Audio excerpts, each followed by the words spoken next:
Hello, beautiful soul family. Rebecca here, your vibe mentor, bringing you another video on how to raise your vibration so you can live your best life. Let's talk today about fitness. Fitness as it relates to health, wellness, and spirituality. So, I did a video last week on how I'm a hybrid, and it really just spoke a lot to the fact that we can sometimes put ourselves in a box by saying, spiritual people are supposed to look like this, and spiritual people are supposed to act like that, and spiritual people are supposed to eat like this, and spiritual people are supposed to listen to that kind of music. And the experience that I have lived is that I am not necessarily the ideal. I don't even want to say the ideal, but I don't live the life they say we should, right? You can call me spiritual considering that, I have crystals on my desk and I burn sage regularly. I meditate often. I talk about energy all the time. I listen to my guidance, intuition, whatever. You follow the channel, the 200 and some odd videos. I think we're nearing 300 at this point around my beliefs. And as far as I can tell, they fall into the spiritual bucket. But I don't necessarily look the part. You wouldn't be able to pick me out off the street. I also did another video around how being spiritual is not it's not an anomaly, that we can sometimes feel like we are this man on an island, that only a few select people know about energy and know about manifestation and know about your thoughts creating your reality, or astral travel, or whatever topic you want to think about. And so I'm kind of tying a little bit of these two videos together and also adding a new piece. So the foundation of it is that it's not abnormal, it's not uncommon, that in fact many wealthy, intelligent, powerful people are very aware of energy. They're very aware of how to work with the cycles of the moon, or to read an astrology chart, or at least get an astrologer to tell you when it's beneficial to sell or buy, or things of that nature.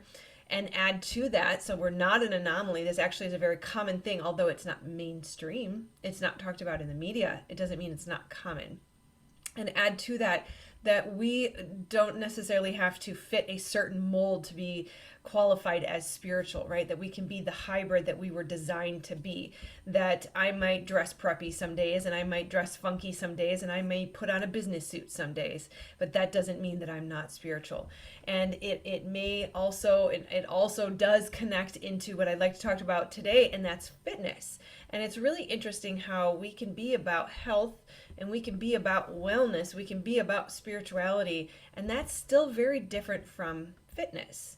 And there can be biohacks, and there can be nutrition awareness, and there can be a very strong commitment to a healthy diet, and still not have a level of commitment to fitness. And so this was kind of one of the pieces of me that I felt was unique. It was different. It made me not quite the average spiritual person. And that is, I have a innate passion for not just health and wellness and nutrition, but also fitness. And as I embrace all the different parts of me, we're all multifaceted. We all have these different quirks, and I always use the analogy of the soup of life, right? We're bringing all of these different ingredients to combine them in a pot and make something unique and special to send out into the world. And that's why no one can ever copy you or really even compete with you, because no one will have this special, unique blend of all of the passions and interests that you have. So, I know, big lead into what we're getting at here, but it's really, really fascinating as I have, over the last couple of years, stepped out of the 3D world and into my purpose more and more. And I would say trauma healing is probably a bigger piece of that. First, stepping out of the 3D, then healing trauma.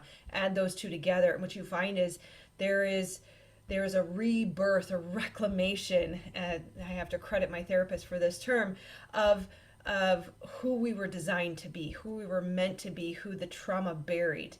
And as we reclaim these parts of us, we are reborn, we rediscover who we were meant to be. You start to notice and see that, wow, I have always had that interest in nutrition, and I always had that interest in running and fitness, but I never really understood to the extent or the level that fitness was important to me. And there's been some really fun evolutions that have happened over the last couple of weeks. Mirrors in my life who have brought beautiful gifts of all of these different parts of me. I would say even in the last months, many months going on over a year now, of these beautiful people that come into my life that bring awareness of the different parts of me that were lost or buried or forgotten or made smaller than they really wanted to be. And fitness happens to be part of that. So it's really fascinating to look at how different health and wellness and nutrition are from fitness. So I'm very much about eating natural foods that come from light as raw as often as possible, although I don't necessarily personally just subscribe to purely raw. Won't get into the details of that. That's for another video. But certainly as few animal products as possible, almost little to no processed foods. Just my body can't handle it. So the fitness piece of it. I did a yoga teacher training, 200-hour yoga teacher training this time last summer. I was actually graduating last July, about the time I really started dedicating time to this channel. And it was interesting because I love yoga.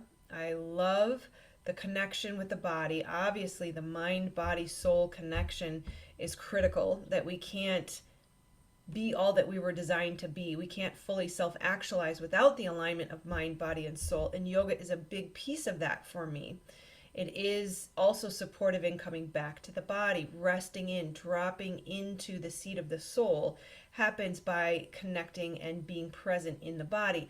Yoga facilitates all of that. I absolutely loved my training, and I couldn't, wait until those weekends where I got to dive in for 48 hours straight of just yoga immersion and meditation and practice, and it was beautiful. And yet, when I walked away from that, I did not want to be a yoga teacher. Nor did I want to even do yoga for a while after that. And it was really strange. And other people in my class felt the same. It was just kind of like, what's going on? Why don't we want to do yoga? And for reasons that were likely different for all of us, this happens to many people. But in my personal journey, what I found was that yoga wasn't everything. Yoga wasn't enough to satisfy the complete and total need that I had. And again, kind of adding in another layer here. As you know, if you follow me, I recently was divorced formally about a year ago. I've been on my own, living on my own for about 3 years now. And that relationship, when I first got into it, it was, under the guise that it was, someone who was very interested in health and wellness and really committed to fitness. And those things turned out not to be true. And then add another layer to that shortly before that relationship started, I had just run my first and last marathon. I had been running half marathons for 5 to 7 years prior to that, sometimes a couple a year. But something about that marathon was just too much for my knees and my body. And so I lost a love that helped me accomplish a level of fitness that was very important to me. Then I thought I found a love who also was dedicated to fitness and was going to be part of the new fitness journey, which ended up really even squashing my fitness journey. And so there was 7 to 8 years of a lack of this beautiful piece of my life that I missed so dearly. And it is one thing to eat healthily, and it is one thing to do yoga regularly, but there is something powerful about disciplining the body. And I'm not suggesting this has to be for you, but I want to open your eyes to the potential of what a high level of fitness can do for you. And fitness is not about ego or aesthetic for me. There is a piece of it. I want to feel good, but I want to feel strong. I want to feel firm. I want to feel solid. I want to feel I'm self-actualizing. I'm reaching my potential. And so when I had to take a step back and understand, how is it that fitness nourishes what I define myself as a spiritual being at my core. Everything I do supports my journey. And the ways that fitness supports my journey are very fascinating. I hadn't really realized it until I took a moment to stop and look at this.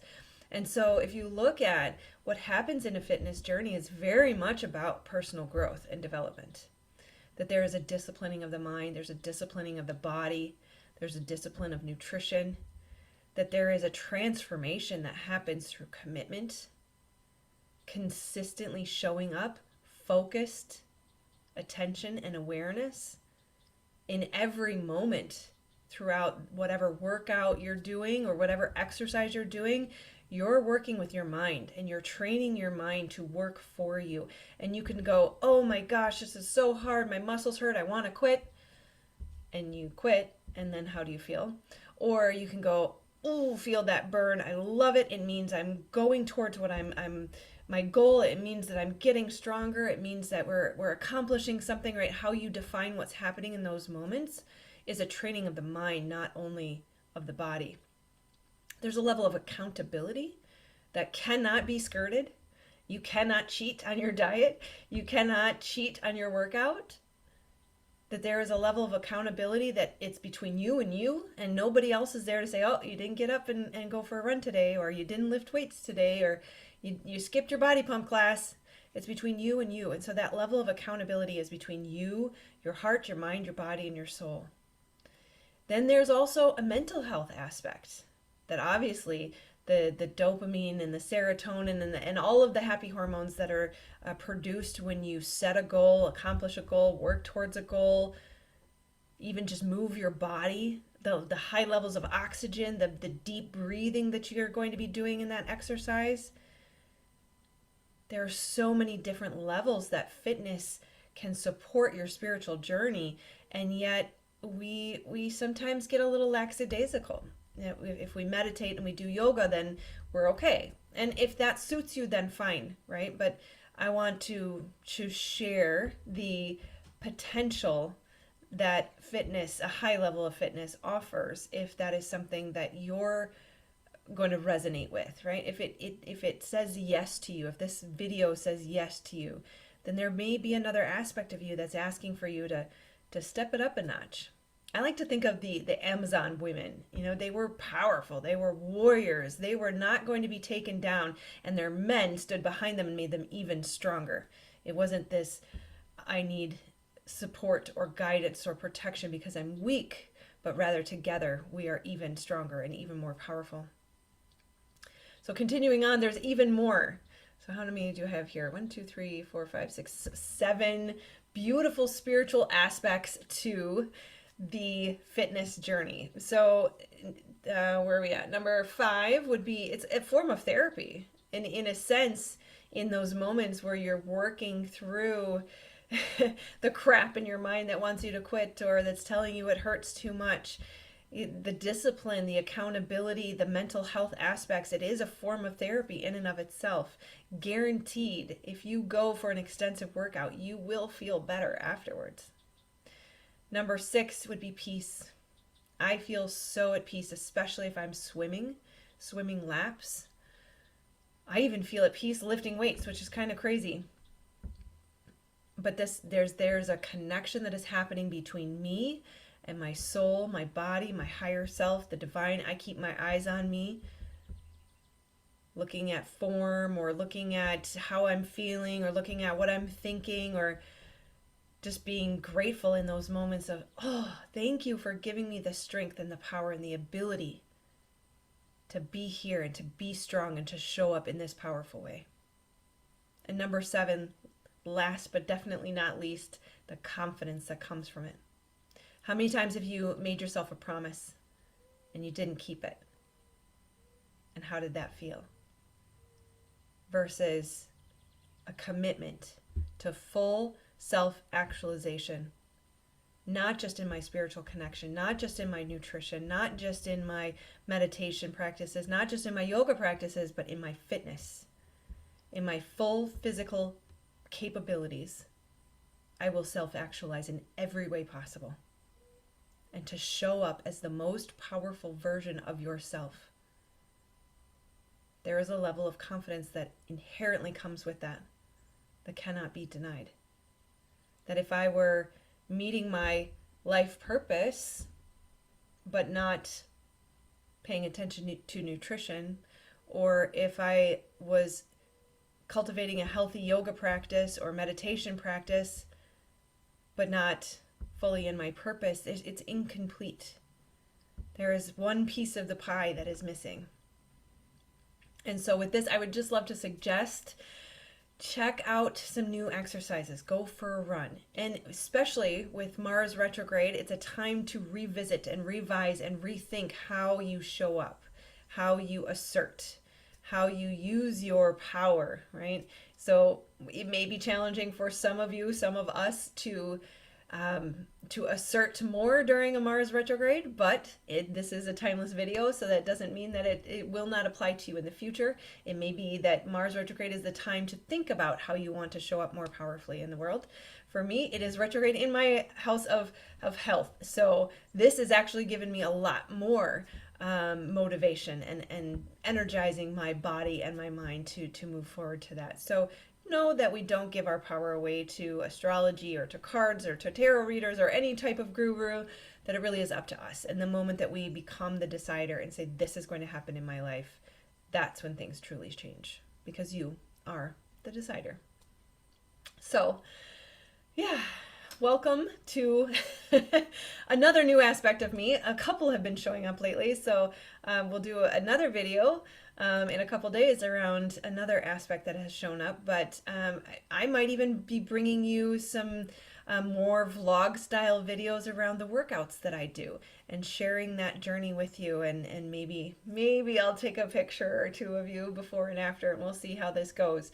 But yeah, I'm so grateful you're here on this journey with me. I highly encourage you, get out there, especially if you're struggling with any type of negative thought loops or difficult mental states of any kind. Fitness is a massive key, more than just yoga. It's got to be exertion, right? Break a sweat, however you go about doing that. If you can't run, check out Body Pump.